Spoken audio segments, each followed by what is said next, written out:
Chapter 6. Saphira. My head pounds when I open my eyes at daylight. My entire body aches from both the depletion of my stone and the arduous travel. I can barely push myself into a sitting position. I reach for the power from my Amorite stone, but nothing reaches my fingertips, not even a sliver of warmth. Senna warned me about the side effects of entirely depleting a stone, but I've never come close to that. I again attempt to pull an ounce of energy from the dagger at my thigh to no avail. Every moment feels 1,000 times more strenuous than it should, but I manage to roll over with a few groans to locate the mender. He's sitting across from me, engrossed in the mender's journal he was reading last night. "You're awake," he states, not even lifting his eyes from the book. "Good. We can make it to the edge of the forest tonight, with time left to practice your magic. I left some extra berries near your things." He stands and begins to haul his pack over his back. I can barely get my feet under me without collapsing.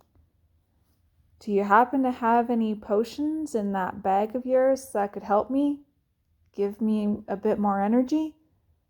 I must look desperate to him.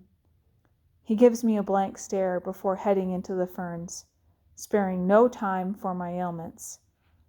"I thought we made a deal!" I shout across the distance he has already covered. "We did," he says without stopping. "I have no food, no map, and no plan. I've barely known this man, yet somehow I have found myself subject to his desires. Part of me is disturbed by this, and another part reminds me of home. Just another man who has control of my destiny." He pauses when he doesn't hear me follow. His head turns slightly. "The effects should pass within a few hours," he says as he waits for me to catch up. "We need to keep moving if we want to outrun the soldiers who are looking for us." I nod in response and quicken my pace. Chastising myself for falling into the mender's trap, I realize he's well aware of my predicament. And yet, he has not harmed me and has offered me freedom and another Amorite at the end of this expedition. At this point, I can't do much better than that. The Republic does not permit any citizen to own more than one stone. If you are chosen by them to possess one, you are either selected as either a mage or a mender, never both. The idea that I might be the first to own two is exciting and overwhelming. Once a stone is used for either magic or mending, it does not waver from that purpose. But do I deserve this honor? If I can't even control the power of a stone for magic, what will a stone for mending do to me? The fog of early morning has returned, albeit less dense than yesterday. I fall into the same rhythm of footsteps and breathing as I follow the mender's sure-footed path. A sweat gathers at my brow and neck. I'm forced to wrap my hair on the top of my head for reprieve. When memories of the night in the alley flash before my eyes, I focus on my steps and the air filling my lungs. In and out. Right foot, left foot. The pounding in my head begins to soften, but the ache in my legs and back doesn't seem to let go. Droplets from the evening dew cover the redwoods and everything underneath them. When a ray of sunlight peeks through the branches, the ferns glisten. I brush my hands against them as I pass by, collecting the diamond-like droplets on my fingertips and wiping them on my salt-stained face. We stop at midday for water and berries. I plop onto the ground to massage my legs for a moment. Every time I palpate a knot, I take in a deep breath and press on it as hard as I can. "The side effects persist?" the mender asks. "It's okay," I tell him as I continue to massage a cramp out of my calf. He reaches into his bag and pulls out a bottle of potion he made last night. He gently tosses it into my lap and strides in my direction. Is he actually going to help me? I pop the cap and throw back the contents of it before he can take back his decision. The mender kneels beside me and places his hand near my lower leg without making contact with my skin. I study him as he recites his incantation under his breath. His face remains calm as though no effort is needed to perform this task. His blonde waves fall in front of his eyes for a minute, and for an unknown reason, I feel an impulse to push his hair back for him. I stop before I make a fool of myself or scare him away. The pain in my entire body lifts, and I can't help but lay back in the moss in relief. His shadow blocks out the sun, so I don't have to squint at him. Thank you, Liam, I say sincerely. He stops in his tracks, as though I have called him something offensive. He doesn't respond, but merely returns to his belongings. At least he has some ounce of decency. Renewed, I perform the same trick as yesterday, filling our canteens and offering to cleanse the mender's bottle alongside my own. He hesitates, but ultimately hands me his bottle. By the time we reach the edge of the forest, it is late afternoon. The streams of light that come down through the redwoods have just begun to fade. The chirping of the tree swallows grows scarce, and the squirrels begin to hide away for the night. Even though my body is weary, I'm anxious to learn what the mender has to teach me. If I am to hold 2 stones, I better learn how to master the one I have. We set our packs aside and clear a small area of brush and cones. The mender faces me and our eyes lock. What types of spells did you spend the most time learning? I'm not aware that there are different types of spells. Let me start with this question instead. What spells do you know how to do? I ponder for a moment and feel like a complete idiot. I can manipulate water and procure a mage light.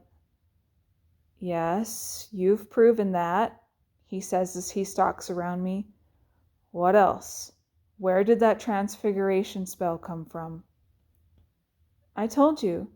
Senna taught me how to protect myself so that I could continue to practice my magic. In secret, that is. When did you stop your lessons with Senna? And why couldn't she protect you while you were together? He's asking questions I'm not ready to answer. I studied with her for 5 years. I was 13 when our lessons ceased. My eyes fall to my feet. Senna patrolled the water's edge where my family lived for the Republic. But she was a rebel spy. When she got the news that her station was moving to another city, she taught me how to transfigure, since she would no longer be protecting me. I close my lips tightly together to indicate that the conversation is steering in a direction I prefer not to relive. Okay. It is an advanced spell that you have clearly mastered. That's encouraging. What else? He is circling me like a hawk. I can perform a narcoleptic and conjure water, I respond. A narcoleptic. Is that the only offensive spell that you practiced with Senna? That is the only other spell we mastered, yes. I'm beginning to feel smaller, though I stand eye to eye with the mender. So, the beams of light and the circle of death are both spells you developed on your own? Without practice? He asks. Yes. If you're trying to embarrass me, you have been successful. You don't need to continue, I say as I fold my arms in front of my chest. I ask because I don't want you to harm yourself or me while we practice. I'd rather not deal with my body splitting in two when you accidentally shoot a beam of light at me. I smile at the thought and give him a quick nod. though I'm not sure I can reproduce what happened in that alleyway. I promise not to hurt you, I say to him. I don't think you can promise me anything, but we will start small. Let's start with basic defensive spells. Please tell me how a mender knows anything about the way of magic. Magic and mending work in the same manner. We pull from our stones and allow the power to flow through our bodies. The incantation gives the power instructions, and then we determine how much power to release. He stops circling me and is standing at an arm's length away. His deep gray eyes are staring into mine with an unwavering intensity. Let's start with creating a small shield. Imagine a thin layer of cloak wrapped around your body that is rock solid. You're going to pull out the power from the stone and recite after me. Okay, I'm ready. I assume a power stance. He steps back a few strides to give me space. I focus on the power from my stone and let it heat my body. My mind creates the image that the mender has described. I nod to signal I'm ready for the incantation. Samoria Lanza Hathart, I repeat after him. I allow a small amount of power to flow through my hands and attempt to create a shield around my body, my eyes closing to increase focus. I feel like I'm succeeding when suddenly my head is pelted with a pine cone. My eyes flash open to see Liam standing with his arms crossed and a furrowed brow. Not strong enough, not nearly strong enough, he chastises me. Try again, but this time visualize the shield better. Imagine that nothing can penetrate. I don't usually mind criticism, but the disappointed look on his face fuels me. I pull the power once more and recite the incantation. This time, I visualize a brick wall surrounding my body as I allow the power to flow out of my body. I wait for the pine cone to hit me once again, but it doesn't come. I open my eyes and nearly panic when I notice a dagger in the mender's hands. You can't be serious. My energy is draining as I attempt to keep the shield erect while conversing. I am serious. The pine cone wasn't high enough stakes. Focus. I close my eyes once more and reinforce the shields around me. Seconds later, something thuds against the shield, and I am immediately relieved. When I open my eyes once again, I spot a pine cone lying in front of me and the dagger still in the mender's hands. Why did you do that? I ask, a bit offended. You are not ready. That shield barely kept the pine cone out, let alone this dagger. I've done enough just bringing you with me, mage. I'd rather not waste more potion on you. Heat rises in my cheeks, and power begins reverberating through my body. With the dagger in his hand, the mender is still staring at me as though I am a failure. Do it again, I demand, with the dagger. He looks at me as if I'm crazy. I told you. I said again. I shout at him, the power vibrating through every corner of my body. He looks at his dagger, pondering as if he is still unsure whether this is a good idea. He takes a step back and flips the dagger in his hand. With one swift motion, he sends it in my direction. I throw my hands up, close my eyes, and imagine a wall so sturdy the largest boulder in the bay couldn't take it down. This time, a sharp crack hits the shield, reverberating across my body. I glance at my feet and find the dagger lying in the soft dirt. A smile crosses my face. As a child, learning a new spell could take days, even months at times. Senna would suggest we move on to trying a different spell, and I would insist that we keep trying until the skill was mastered. I haven't learned anything new since I was 13, so the sight of the dagger lying before me gives me a rush of energy. Maybe I can learn how to harness the full power of my stone. The mender is standing across from me with a quizzical look on his face, not quite understanding what just happened. I pick up the dagger and walk the distance between us. I flip it to offer the handle back to the mender, now robbed of words. Again, I say to him. He offers me a quick smirk and takes the weighted handle of the dagger. Again, he repeats after me. We continue drilling for a few hours until my stone is nearly depleted of energy. The mender cleans his dagger and heads out to find us more berries and herbs for his potions. Sitting on the soft moss for a moment to catch my breath, I take in the scenery once more before we leave the forest in the morning. The air has a certain dampness that makes everything appear wet.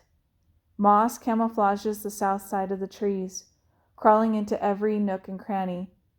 The ferns and bushes have grown thin as we've traveled more inland. When I close my eyes, soft chirps of songbirds come from the treetops, and the movement of a soft breeze wisps through my air. I try to get lost in this feeling, allowing it to heal the wounds that have been growing for years. My heartbeat slows and my eyelids become heavy. The scurry of a few squirrels awakes me from my rested state. They're chasing each other around a nearby trunk, as if playing some sort of game.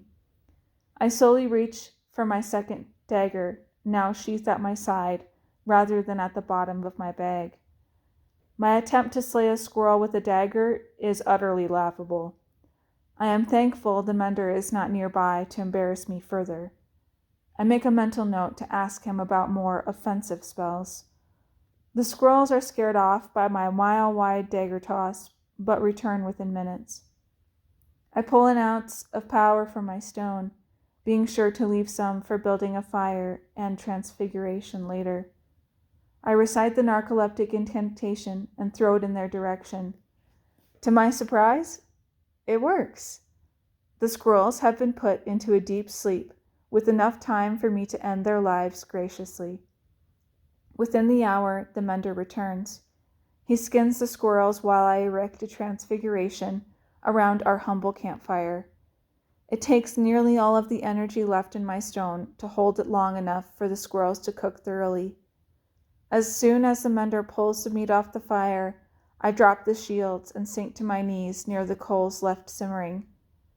The mender studies his journal as we eat, and I clean the dust from the forest floor that has collected on my boots and tights.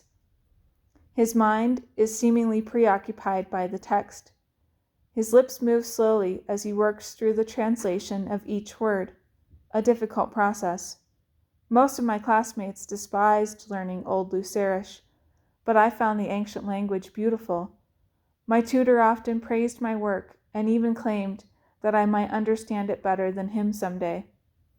I glance with curiosity at the text the mender holds, a tome clearly marked as property of the archives of Kiva.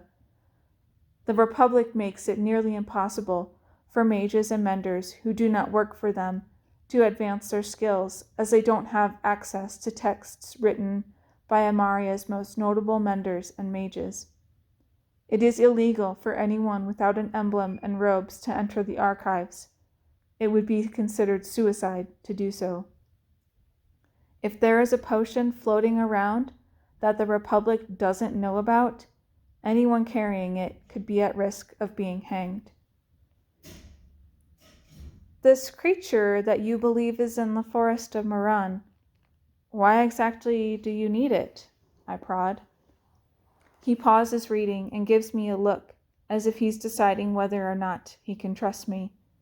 His eyes lock with mine shortly before they return to the book. I need the antidote to a curse, he finally responds. A curse? What kind of curse could be placed on him that he can't mend? Who was cursed? I ask, hoping he may be seeking it for someone else. Me. His voice lowers, his eyes still trained on the book. What kind of curse? I blurt out before I can stop myself.